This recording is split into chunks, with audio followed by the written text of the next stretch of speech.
اكتر حاجه مخوفاني ان انا اعيش كده طول حياتي، ما اعملش حاجه زي الناس اللي بتعمل. بتعب قوي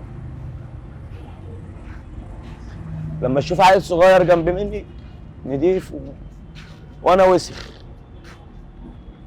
دي بتخنق. نفسي ابقى كويس. مش كل الناس اللي قاعده قدامي في الشارع دي وحشين، لا ده فيهم ناس كويسه. في اللي بيمشي شمال، في اللي دماغه بتمشيه صح. انا بقالي 7 سنين هنا في الميدان، بس عمري ما فكرت ان انا امشي زي الوحشين ولا الكلام ده. بحب امشي صح بالحلال. حد معاه حاجه اشيلها له، مقشه اكنس بيها عشان الاقي 10 جنيه، الاقي 5 جنيه. مش أكتر. اكتر حاجه مخوفاك من الدنيا؟ يعني ان الواحد يقابل ربنا ولو عليه ذنوب ولا اي حاجه. اكتر حاجه مخوفاني. اكتر حاجه خايفه منها في الدنيا ان حد يعني ان انا اموت واسيب حد غالي عليا، ان انا اموت واسيب عيالي حد يربيهم كده بس. ان في شويه معصيه من عند ربنا، فربنا يهدينا ونرجع ويحسن ختامنا يعني فيها. انا ما بخافش من حاجه الحمد لله. مش حاجه معينه كده خايف لو حصلت؟ لا الحمد لله عمري ما خفت من حاجه. اكتر حاجه انت خايف منها في الدنيا؟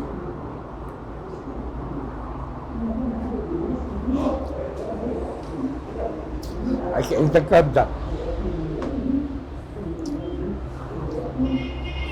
خايف الوقت يدلي عليا، ما افرحش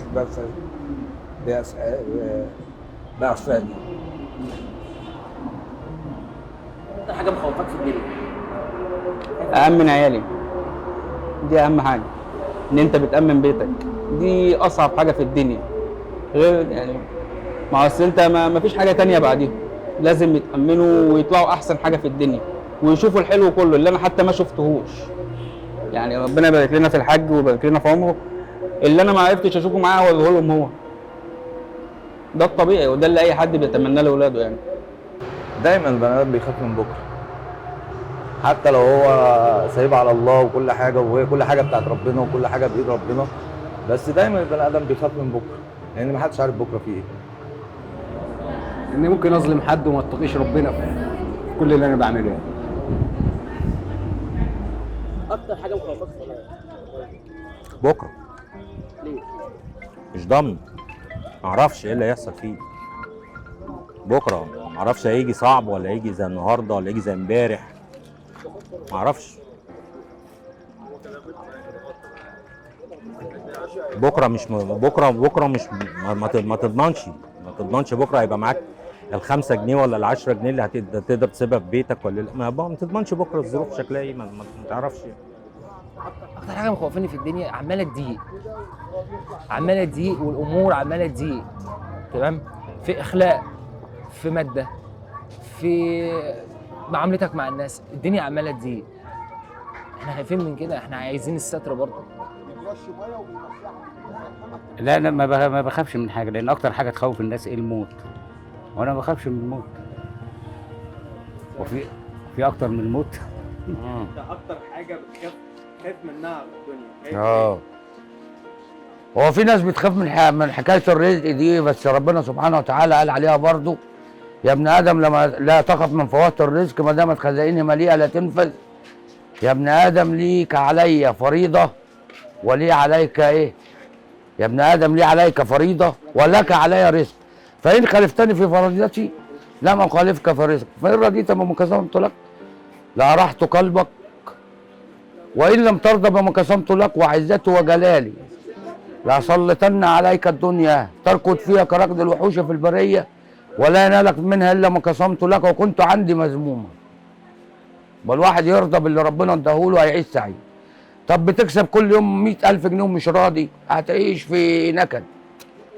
طب اللي واحد يكون عامل بسيط كده واحنا بنشوفهم كتير وجايبين شويه طعميه وشويه خيار وشويه بصل وبطاطس وكده وشويه فول وقاعدين ياكلوا ملمومين مع بعض وبيضحكوا ويهزروا. وواحد تاني كل يوم بيجيب كيلو كباب بس يا ابو طعميه ده سعيد، وابو كباب دوت يروح البيت يلاقي الدنيا نكد وعيشته نكد.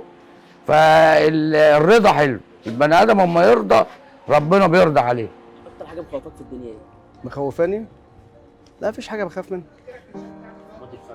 مفيش، لا مفيش حاجه مخوفاني.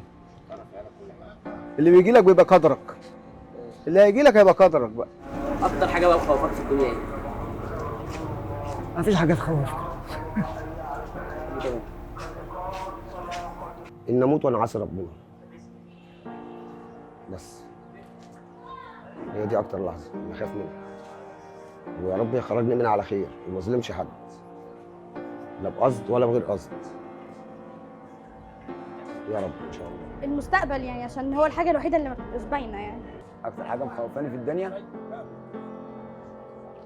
يعني، لا الحمد لله ما فيش حاجه مخوفاني. انا كنت قبل كده في حاجات بتخوفني، خايف اموت واسيب عيالي صغيره، لكن دلوقتي بقوا شباب ما شاء الله معتمدين على نفسهم. ولو انا بقى يعني موت دلوقتي، هم انا حاسس ان انا مش هيبقوا ايه، مش هيبقوا يعني محتاجين لحد او يبقوا ضعفة، لا شباب ورجاله وما شاء الله عليهم الحمد لله. ما طلعتش بايدي فاضي يعني دلوقتي. بس اكتر حاجه خايفه منها الظروف والعيشه اللي احنا عايشينها. خايفه الدنيا تضيق فجاه بيا وابقى حاسه ان انا مش عارفه اعمل بايدي اي حاجه. ده يمكن يكون اصعب حاجه ممكن اكون خايفه منها. ايه اكتر حاجه؟ المستقبل، لان المستقبل طبعا بيد الله وانت بتكون عارفه. انت ما عارف بكره بكون في ايش، فده اكتر حاجه بتخوف الانسان. ان انا ابقى فاشله في حياتي، او ان انا ما يبقاش عندي اي هدف. الزمن اللي الواحد لا قدر الله يجرى له حاجه وعيالي من بعدين. مخوفاني ان انا اقابل ربنا سبحانه وتعالى وانا على معصيه. بتمنى ربنا يحسن ختامي يعني.